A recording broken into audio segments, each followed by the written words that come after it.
All right, we got my boy, my resident coper, Matthew Detza here. Government name. Don't dox him, please and thank you. I don't even have to ask you why Bonney, because you show me all the other decks that you're going to play, and then we get closer and closer to events. And you're like, Russ, I'm gonna take Bonney, and I'm like, yeah, I figured. Like, I figured you would. Yeah, I was on the Nami train for a while. Yep. But oh my gosh, I just couldn't do it. So this iteration of Bonney, you told me it's the best it's ever felt while playing the game. What makes it that way? What's the general like synopsis or like theme you're feeling in this meta that made it feel like the best deck to play? So, in previous metas, Bonney and Green as a whole, it always feels like they're kind of just weak to removal. TCG helps, but it's only a way to just not auto lose, right? Because back in the day, Red Purple Law gave her a tough time, and then Lucci gave her a tough time, and then Blackbeard still gives her a tough time. But those sorts of removal decks have all kind of taken a back seat to the meta. And even though there's still removal, like in UP, it's very single instance based, and it's expensive for them, right? Like the cheapest option is like a Mulgun from Rayleigh or a God Thread from UP. And not only that, they're only able to do that once a turn. So Tashigi is enough to make so Green doesn't auto lose to that. So then all you're left with is these decks that are trying to play aggressively, which Bonney shuts down by just slowing everything down. Yeah. Or these control decks that Bonney tends to go toe-to-toe with a lot of times, and you get these very 50-50-ish type matchups. Yeah, no, that makes sense. I mean, I had that experience. You're like, I need a UP practice. I played UP against you. It was miserable. For whatever reason, you see Tashigi, Koshiro, another Tashigi, into like Mihawk, Beppo, and I just want to fucking slap you. But you're an Oxnard, not the same. No, yeah, right? Like, and that's what makes Bonney feel so good right now, is that there's no deck that just outright disrupts their game plan. Yeah. There's decks like, obviously, right? Like you play a Cavendish, you don't see the Koshiro. It can get dunked on. But for the most part, you're able to do your thing, and when Bonnie's able to do her thing, it can get very toxic, right? The sheer amount of times I've sat down with Bonney and the person across just looks like they're just gonna like blow their brains out. It's crazy. No, that's why I took Purple Kata, and then I proceeded to lose to Shanks, which is on the sim. The numbers say like 45% win rate. No, it feels terrible because if they curve out on you, like their curve is just so much better than yours. As a Purple Kata player, but that's besides the fact. We're here for you. Let's get into the deck. Let's show me your cards. 200 IQ. That's why I made you captain. We got 4 Cavendish. Pretty self-explanatory why we do that. Yeah. There we go. There it is. We got 4 Carrot. Same thing. We run 4 Koshiro as well. You see some Bonnies lower that, but specifically for what I'm running, I want 4. And also, it's just it's gonna be your best 5 Dawn option. Yep. Of playing Cavendish into that. That actually is relevant against Rayleigh, UP, and Zoro, because it protects your Cavendish pretty much no matter what any of them can do. The next 4 that we will bring is the Bonney Searcher. Pretty self-explanatory. We need our search. And then we run 4 of Mihawk. Yeah, some people cut it down to 3, but the truth is that an issue with Bonney's late game is that some of the pieces you don't want to see in certain matchups. And it's why for the longest time I was a runner of like 4 Dofis as well. Because Dofi's a card that no matter the matchup, aggressive or control, you're pretty happy seeing 1 or 2 of. And Mihawk is just another one of that. He doesn't have the same like punch as Shanks or Dofi or like Cody. But if you're kind of in a very slow game state, it can feel very good to hit an 8 Mihawk with a Cavendish on board and then play it right into like a Carrot or something else. Yeah. Then we're also running 4 Tashigis. Oh, standard. Like I said earlier, it's your only option versus removal. Yeah. If you're versus UP, it's the only thing that's going to save your board from God Threads and Mihawks. Versus Rayleigh, you could argue that you don't play it a whole lot unless you really want that Carrot to stick, just because you'd rather have the 2K in hand, but you can still play it there. Meanwhile, versus Zoro and GP, it's just a 2k in hand. Then I also run 3 Shanks. As Russ can tell you, I'm a hater of this card. I really, 100%. really wish it wasn't good. But man, in a world of UP Luffy, where they're Yeah. just spamming the board with these 9 drops, or even in a world of Gum Gum Giant, where you can't swing at anything bigger than 7k and expect to kill it, you just need a certified way to kill that. And not only that, its big advantage that I think is underrated, or not underrated, but really underscores how strong it is the 11k power. It just, especially in like these UP matchups, you swing 11 at their lead with one body and you're like, give me a Gum Gum Giant and a 2k. And that feels so good. That's pretty impressive. And that instant trade is just gross, right? Because you already know you're shutting off a big swing. So it's like you've lost that other big swing. So if you spam again and I trade another one, you still only have one big swing on me. It's kind of gross. Yeah. And it happened during regionals. The BY Nami I faced, she played a 8-drop Rush Luffy, swung at face, answered it with a Shanks. Next turn, they played an 8-drop Kid, rested the Trash of Life, 9-drop Shanks. Game was just over at that point, and it's like, I really hate this card. But you gotta, you can make an argument for dropping it to 2 based on what you're trying to do, but as much as I hated it, I had to come around and put 3 because it wins you so many matchups. Next up is, on the opposite end, my favorite top end card for Bonney, and green in general, is the 10-drop Dofi. The card is just so universally good. It literally will save you game. If you are holding 2 of these in hand versus a Rayleigh, you can literally just go down to 0 and say, okay, you're never getting your swing on me. Sorry. It just is so good for stalling the game out for your premature attempt to end the game. Which brings us to the next card of Goaty Jones, the card everyone hates.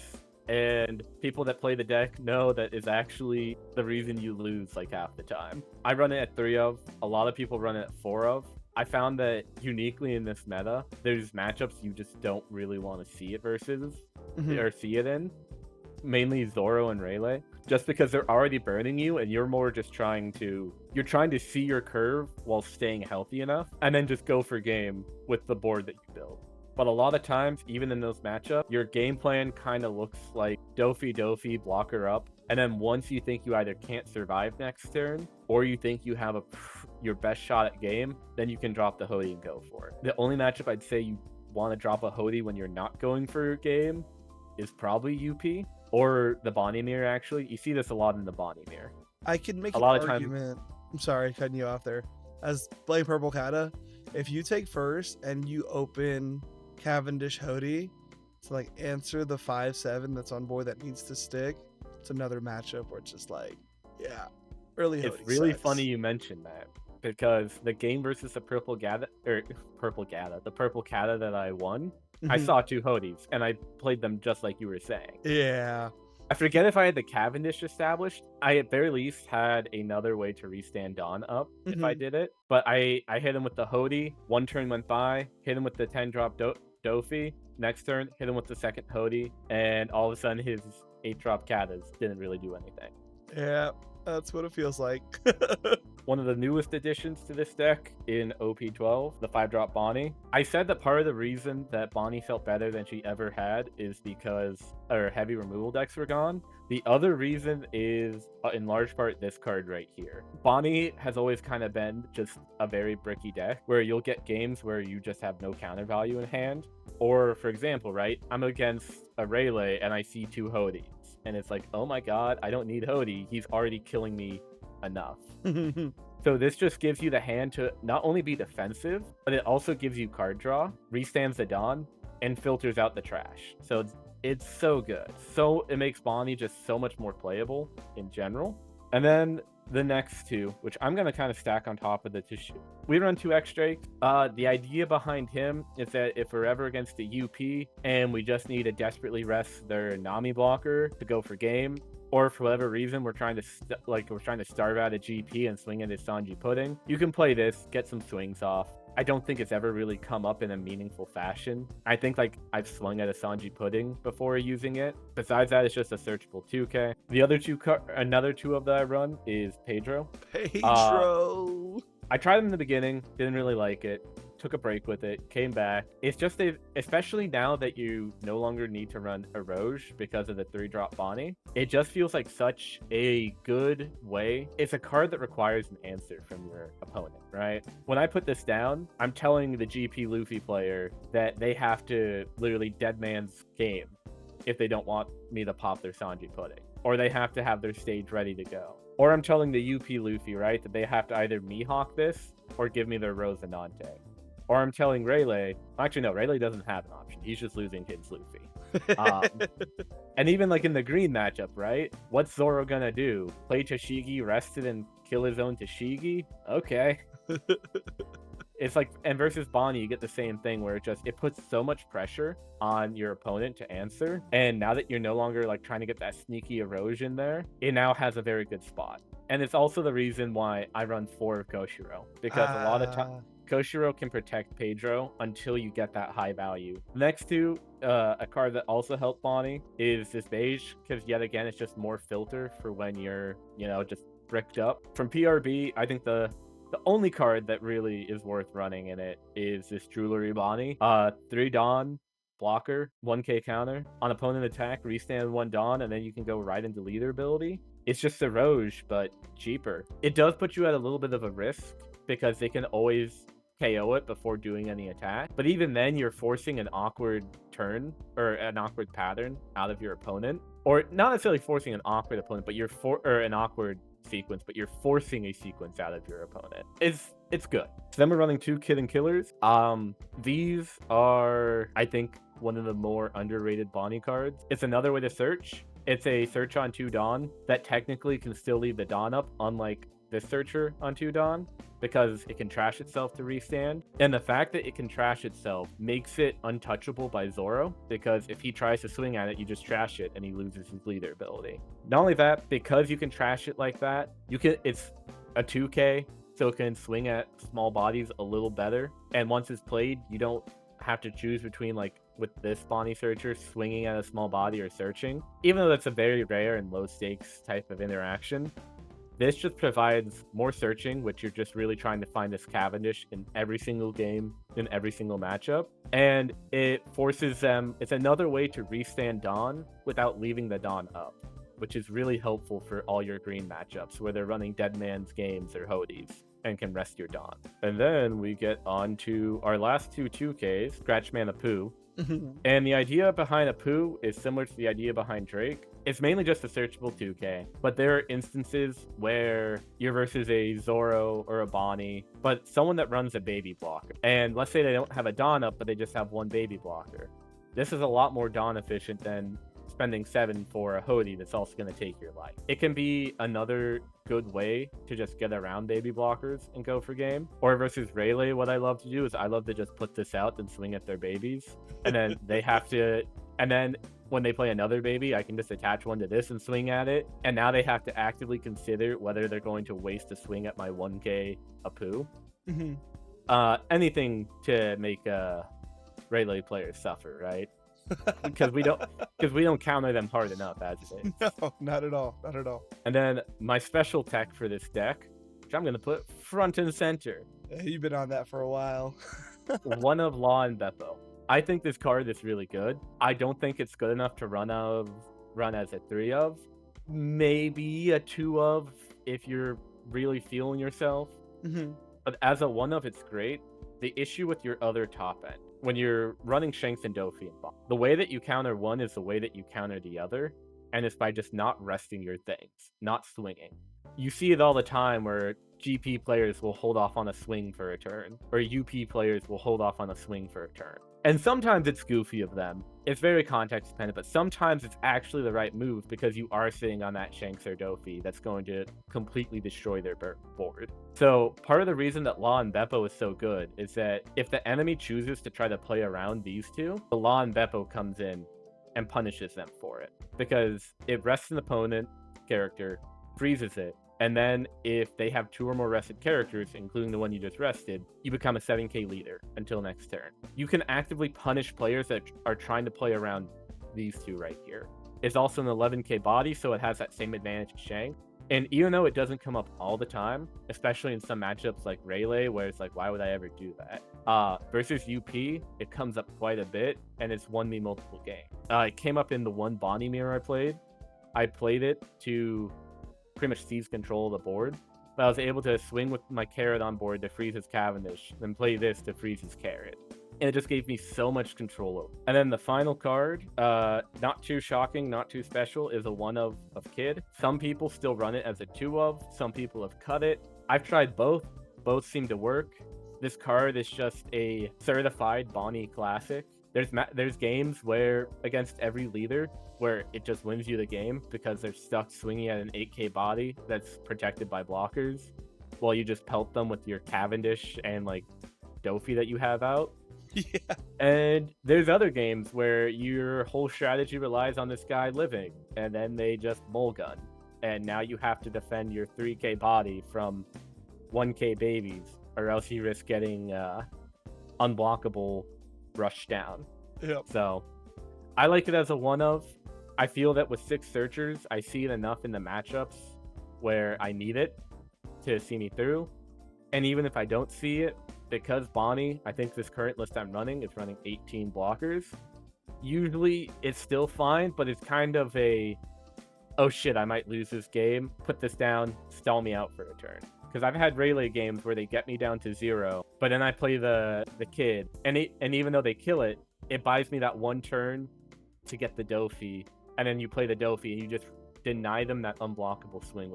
Overall, that's the list. But yes, you've been toying with this deck for a long time, and I know you're pretty detail-oriented and meticulous about what goes into your deck. So is there something you would change after the performance you had this weekend? Knowing that before you even submit a list, it's super statistic driven, as opposed to just feel. Yeah, I mean, so like Bonney is a list where, and this goes for any leader, right? What you run in it is completely dependent on the meta. So yeah, definitely based on the meta, but knowing that you're playing San Diego, I don't think I'm gonna play it. I could. It just, I gotta see if I get the Nats invite from 22nd, which they hand at top 16. I think at least 4 people had it. So if there's another 2 hiding in there with the Nats invite, I get the hand me down. We'll have to see if I get that or not. Yeah, but we'll define it with you'll play. Bonney's just a list that is always super meta dependent, and you pretty much have to predict the room. Like, I got top 16 with Bonney back in, was it 10.5 when all those starter decks came out? Yeah, or was it 9.5, 8.5? When the Dofi, the Shanks, or was it Shanks? The Dofi, the Bonney. No. The meta was BY Dofi. Like, that's what people were like, this is the room. This because the Warlord starter deck came out, and it gave Dofi the 4-drop Boa. In that same set where they released the Jinbei 4-cost spam and that stuff. I'm bad with set numbers. I just remember cards. And it was in that meta that I got a top 16 with Bonney. And you beat a Lucci in top 32. I did, but the thing is that was the only Lucci I faced. And the reason I did so well that day was I made the prediction that we're not going to see Lucci today. Right? So because of that, I took the 6-drop Hawkins out of my deck. I think I maybe still ran 2, because I just said, I'm not going to see Lucci. I don't need this versus Dofi. And at the time, I actually put in the 6-drop Creek, which pops 2 of Dofi's units. Yeah. In hindsight, that was an inefficient card when Luna was out. Yeah. But the idea is still there. A lot of times, you play in Bonney what you think you're going to need. Like, if UP wasn't in the meta, or just wasn't as big, and we saw more Zoro or Rayleigh, then you could completely cut Shanks out of this list. And you would probably be better for it. You could bump your Hody back, maybe not Hody, but you could bump the Dofi back to 4. You could bump Kid to 2 or 3. You'd probably play 4 of the Bonney 5-drop blocker too, right? Yeah. and you would probably start teching in cards specifically for Zoro, right? Because Mhm. the card that I was doing back after the UP Luffy bans, before people realized that UP was still good and everyone was on Zoro, but I just ran 2 of the 4-drop Arlong that doesn't allow their leader to attack next turn. Card's so And stinky. it's so funny because you can literally do it off your 8 Dawn turn. So you can play the Cavendish blocker, they kill the blocker, Cavendish 6, you play the 8-drop. Now you can play down the Arlong. They don't even get a swing at your Cavendish and 8-drop this turn. And you can just push. And at that point, Zoro's the game's probably lost for him. Yeah, lose turn of aggression. That's more than enough to lose the game for them. Yeah. Or it's like Electric Luna into Rayleigh, right? People were running it, but it turns out we can't afford to run it because there's too many UP Luffys in the room. So looking forward, I know you never look at the East. You never look at what Japan's doing. Dog, I still won't get over the fact they literally couldn't figure out Whitebeard. Like, we got all these bans for it, and it made our Whitebeard players stronger. Yeah. Meanwhile, they had one ban thrown at it, and GP Dofi became the meta. Excuse me? It's very strange. And then Rebecca was really strong over there for whatever reason. But people are like, I'm just going to play Katakuri here and you'll never win. So it felt pretty... And Blue Croc. Blue Croc was an obvious counter to it, but it's not something that got shine over in Japan. But nonetheless, the Japan players are saying that Bonney is still tier 1.5 going into this Emu set. So knowing that you're also a black-red Sabo Coper from the original set 5, set 4, set 5. Gang. Set 5, I think. Set 5. I don't know. Are you? That sets one together. Are you hopping back on that ship, hoping that you get your invites before San Diego? Because I believe you're probably taking something similar to San Diego if you have to go. You'll probably play Pasadena because new set, you want to have fun. Yeah. What are we looking at? The truth is, I'm going to follow the same cycle I always do. I'm going to try out all my cope decks. Going to see if I can make them work. They've all kind of let me down since... Actually, no. Red Black Sabo back in the day, I still think was slept on. And Arlong back a set or two ago was actually nasty. But going forward, I haven't played the Emu matchup. I haven't played the Ace matchup. Because I just don't tend to scout ahead if I have regionals up. That's fair. Because why? I need to practice for that. I could still see it because the thing with Bonney is that ever since she came out, she has been on the radar. She has been a top 5 deck almost consistently. And it's not because... it's not because green's an oppressive color. If anything, green as a standalone is the weakest color, I would say. And they've kind of had to compensate for that by giving the mono green leaders very strong abilities. Yes. And Bonnie's the best example of that. She just spends 1 Dawn to rest the character or leader. And you can literally get a return of 1 Dawn counteracts what was 10 of their Dawn when they played like a 10 drop. So, and because that Bonney has a very self-contained strategy, Bonnie's gonna play her game, and it's up to you to get out of it, right? Bonnie's gonna play her wall of blockers, whether it's 18 blockers or like 8, like it's been in the past. She's gonna play her Cavendish. She's gonna play her carrots. She's gonna try to just pretty much slow you down and just slowly whittle you away. And that strategy doesn't require the enemy to do anything. Yeah. So as a result, I think she'll always be relevant until they release a green leader that's just absolutely bonkers. But whether or not she actually cracks like the top 3 really comes down to what's in meta. That's fair. So I'll give it a shot, definitely. I'm probably going to take a break from Bonney because the cope is calling. You always do. With that being said, man, when it comes time for set 13, I need you on the Jank Tank on the channel. We're gonna brew our cope together, and you're gonna show us what you got, and I'll show you what I got, and we'll have a good time. I'm down for that. I'm down. Thanks again, Matt. I appreciate you, man. Talk to you soon.